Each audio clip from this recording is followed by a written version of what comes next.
Olá, sejam todos muito bem-vindos ao Evangelho da Graça. Estou aqui em São Paulo, moro em São Paulo, sou baiana, moro em São Paulo, meu nome é Maria e hoje em São Paulo tá um friozinho. Alguém quer um chazinho aí? Chazinho de capim-cidreira? Gosto, amo demais. Natural então, que maravilha. Mas nós vamos hoje falar sobre os dois evangelhos, né? Porque o evangelho pregado por Paulo não é o mesmo evangelho pregado por Pedro. Por isso que traz uma confusão, tem muitas dúvidas sobre isso, mas realmente não é o mesmo evangelho, né? Nos dias do apóstolo Paulo ainda não estava totalmente em vigor o evangelho da graça, porque não estava assim na sua plenitude, porque tudo estava acontecendo naquele período, eles estavam vivendo um período de transição. O novo pacto, que a Bíblia chama de caduco, que estava caducando, já estava passando o velho pacto, né? Aquela velha aliança estava passando para dar espaço, para dar lugar agora a um novo pacto, ao evangelho da graça. Então eles estavam vivendo uma transição, estavam cruzando os pactos, estava um passando e o outro chegando para ficar, para ser estabelecido. E assim começaram a acontecer as coisas, meus amados. Então, naqueles dias, ainda nos dias de Paulo, né, não estava na sua total plenitude, porque o templo ainda estava de pé, tinha sacerdote para lá, sacerdote para cá, e os líderes religiosos com todas as suas práticas, as práticas religiosas, os cerimoniais estavam acontecendo, estava tudo acontecendo porque o templo estava lá de pé. Mas certa ocasião os discípulos olharam para aquele templo magnífico, grandioso para aquela época, né? Uma coisa esplêndida, e disseram, e se espantaram, e Jesus disse: vocês estão vendo esse templo grandioso aí? Não ficará pedra sobre pedra. Os discípulos ficaram assim espantados com essa palavra de Jesus. E assim aconteceu, porque aquilo que Jesus disse, aquilo que ele falou, aconteceu e acontece, né? Já aconteceu. Se ele falou, tá falado. Então ele disse, tá vendo aí os discípulos: nossa, mas como assim esse templo demorou tantos anos para ser erguido, para adorar ao Senhor, para que os sacrifícios fossem feitos aqui? E o Senhor diz: pois é, não ficará pedra sobre pedra, porque o Senhor Jesus, ele sabia muito bem que aquele templo era o maior símbolo da lei, e a lei que já estava ultrapassada ia passar e ela ia dar cabo dela quando aquele templo fosse abaixo, quando não ficaria realmente pedra sobre pedra. E assim aconteceu. Então, o evangelho que Paulo pregava não era igual ao evangelho que Pedro pregava, porque Paulo, ele recebeu a missão de pregar aos gentios o evangelho da incircuncisão, onde não tinha nenhuma prática de lei mosaica, onde o judaísmo passava bem de largo, bem longe do evangelho da graça. Por outro lado estava Pedro, Tiago, João, outros, pregando o evangelho da circuncisão, o evangelho onde tinha que cortar o prepúcio das crianças, dos judeus. Era um evangelho voltado totalmente para os judeus. Então, teria que cortar o prepúcio. Cadê que ninguém hoje quer fazer isso? Onde teria que guardar o sábado, onde não coma isso, não coma aquilo. Se você tem que praticar as 603 ordenanças da lei mosaica, da lei judaica. Então, tinha todo um peso Por isso que o Senhor Jesus, ele disse o quê? Aprendei de mim que sou manso e humilde, e vocês vão encontrar descanso para as vossas almas. Tomai sobre vós o meu jugo, o meu fardo é leve e suave. É suave o fardo de Jesus, porque ele, o próprio Senhor Jesus, ele é a graça e verdade. Ele é graça e verdade. Então ele estava ali no cumprimento da lei para aqueles judeus, porque nenhum, absolutamente nenhum, conseguiria ou era capaz de cumprir toda a lei. E veio o Senhor e cumpriu toda a lei para os judeus. E como mesmo está na palavra, nem sangue de bodes, nem sangue de bois, de cabras, sangue de animais era naquele pacto antigo até suficiente para de tempos e tempos rever os pecados dele. Aí o Senhor agora veio como o Cordeiro Santo de Deus para eles, que tira o pecado do mundo. Tirou ou não tirou? Tirou, né? Todo o pecado do mundo, daquele povo, daquela nação. Foi suficiente um único sacrifício e foi de uma vez por todas para dizer, está aqui, foi consumado, está consumado. Tetelestai,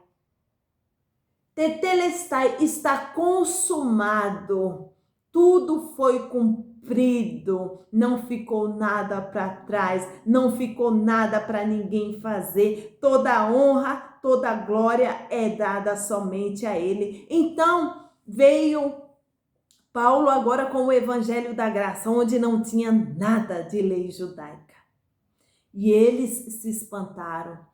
O evangelho de que Pedro pregava era um evangelho cheio de peso. Era um evangelho que a própria Bíblia chama de evangelho da morte. É um ministério de morte. Porque era um evangelho de condenação e morte. Por outro lado, o evangelho da graça é um evangelho totalmente sem condenação, porque aqueles que estão em Cristo Jesus, nenhuma condenação mais há. Então, foi um impacto, a graça é impactante, a graça traz um impacto quando as pessoas ouvem isso, como assim? E agora? Eu tenho que praticar isso, não, você não tem que praticar nenhum dogma da lei judaica. Aquilo era para aquele povo e para um pacto que já passou, já caducou. Agora nós somos gentios, depois da cruz, não temos que estar seguindo não tem que estar fazendo esses cerimoniais, porque a lei do Senhor, ela já está imprimida em nossos corações, diz o Senhor. Por isso que você não mata, por isso que você não rouba, por isso que você não deve levantar falso, porque está dentro de você, e quando alguma coisa dessas acontece, o Espírito Santo que mora em você, você é templo do Espírito Santo, você assim automaticamente já percebe, e você tem o Espírito Santo morando em você, ele te faz com que você não pratique essas coisas. Porque quanto mais a pessoa se enfia, quanto mais a pessoa está dentro, tentando cumprir as leis, mais ela peca, digamos assim, mais ela se esbarra nos seus próprios pecados, nas suas próprias falhas humanas.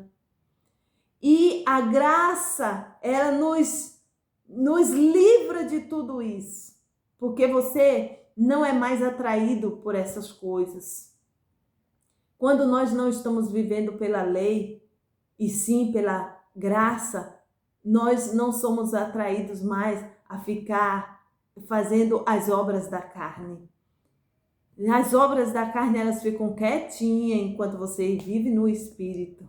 Isso é maravilhoso. Então, os mandamentos que o Senhor já imprimiu dentro de nós, eles é os que nos norteia, nos dá a direção de como devemos proceder, porque o seu proceder como um cristão de bons exemplos tem que continuar, meu amado. O evangelho da graça não é uma coisa, não é bagunçado não o negócio, porque muitos, agora eu conheço, já estou salvo eternamente, então vamos chutar o pau da barraca e vamos fazer o que der na telha.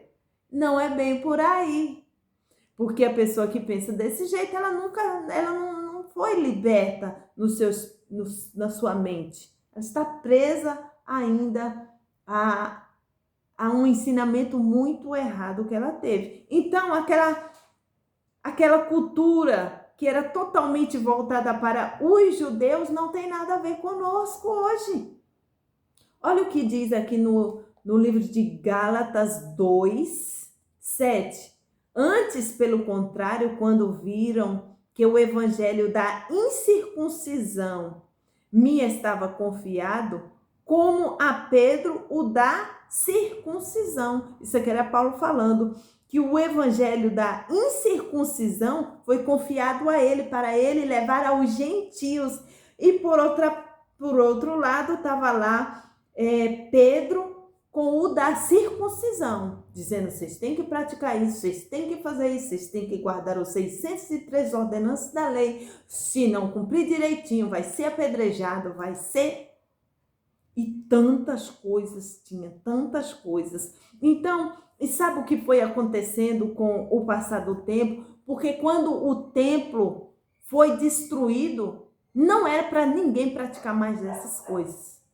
Paulo, ele ainda estava no período de transição, ele ainda não tinha recebido ele não estava vivendo a totalidade da graça, a plenitude, que plenitude é preenchida, é cheio, é totalmente. Ele não estava vivendo, então ele ainda praticava algumas coisas da lei, porque ele era um judeu nato. Ele disse que ele era judeu dos judeus, ele praticava as leis, a risca, ele fazia e acontecia, né? Ele fazia e acontecia. Então, ele estava vivendo num período de transição, mas isso foi acabando com a queda do templo, e aquele povo agora ficou como? Perdido, porque eles acreditavam, e agora? Onde vamos adorar? Porque e a hora nona? E a hora do milagre? Porque eles esperavam a hora do milagre, a hora da oração, né? Eles subiam para orar, eles levavam o sacrifício, e tudo aquilo acabou. Eles não tinham ainda a noção de que acabou, que Jesus completou a obra, que Jesus já tinha feito tudo por eles, por aqueles judeus, e não precisava mais sangue de bode, de boi, de animal nenhum, porque um único sacrifício foi feito. Quando ele disse tetelestai, está consumado, tudo foi consumado. O ministério de morte acabou, o período de morte acabou. Aquilo que andava em trevas, era a lei mosaica trazia para eles um terrível, uma coisa pesada. E o Senhor disse: acabou tudo, aprendei de mim que sou manso e humilde de coração, e o meu fardo é leve, o meu jugo é suave. Acabou aquilo, acabou aquela... Porque quem não praticasse a lei estava vivendo, né, em maldição. Acabou a maldição, acabou. E aí, meus queridos, com o passar do tempo que foi acontecendo, as pessoas quiseram resgatar de novo, os judeus quiseram resgatar de novo, quiseram colocar templo de novo, quiseram costurar o véu de novo, quiseram fazer as práticas de novo. E apóstolo Paulo ali ministrando, dizendo: gente, o evangelho da graça, pregando aos gentios. E alguns dos discípulos, não estamos entendendo nada. E igual hoje ainda acontece, como assim? E tudo, essas igrejas centenárias que nos ensinou, esse tempo todo nos ensinou, quantos amados por 40, 50 anos dentro desse sistema, aprendendo coisas que não era para nós, que não eram para eles. E hoje se deparam com o evangelho da graça e ficam tão felizes por hoje. A mente foi iluminada porque não estamos sendo, amados, libertos de demônios, e sim de um sistema, de um ensinamento que nos foram colocado para nós de uma maneira tão equivocada. Hoje, com a mente iluminada, nós podemos entender e saber que já somos libertos, livres. Nós somos a igreja perfeita, sem mácula, sem mancha, sem pecado. O que passa disso são obras carnais que você deve, quando você vive pelo Espírito, as obras da carne, elas vão sumindo. Elas não fazem mais, elas não vão fazer você sair do propósito. Porque qual é o nosso propósito hoje? É viver essa vida de santidade. Não porque nós fizemos um jejum e agora vamos santificar nossa carne. A carne nunca vai ser santificada, mas o entendimento que você tem te leva a não praticar mais as obras da carne. É uma coisa maravilhosa que isso vem do Senhor. Então vinha Paulo falando desse evangelho maravilhoso e Pedro lá pregando aos judeus, né? Vamos ler aqui o livro de Hebreus? Vamos ler.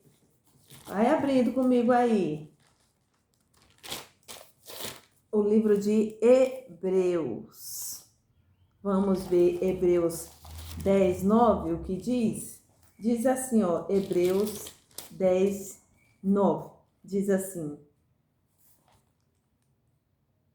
então disse, eis aqui venho, para fazer, ó Deus, a tua vontade.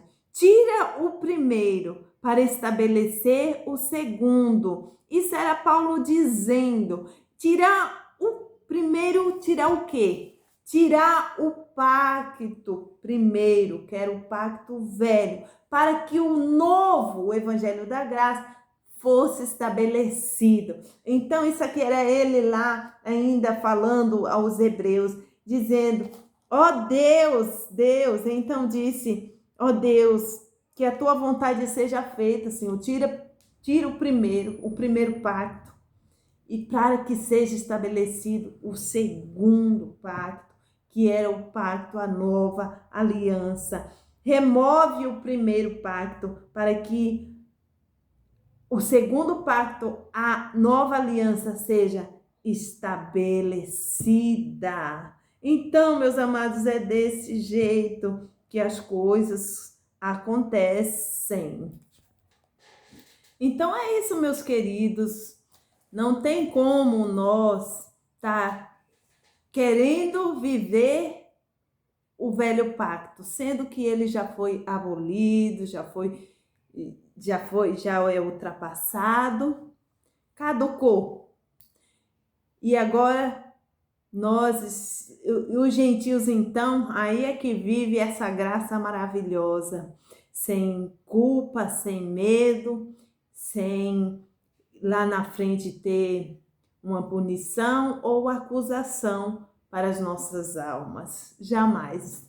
Toma um chazinho aí, nesse frio maravilhoso aqui de São Paulo, e continue atento aos novos vídeos que estaremos fazendo, tá? Se você gostou, curta, dê um like, compartilhe e até a próxima, assim querendo o nosso Pai maravilhoso, tá bom? Fica com Deus, tchau!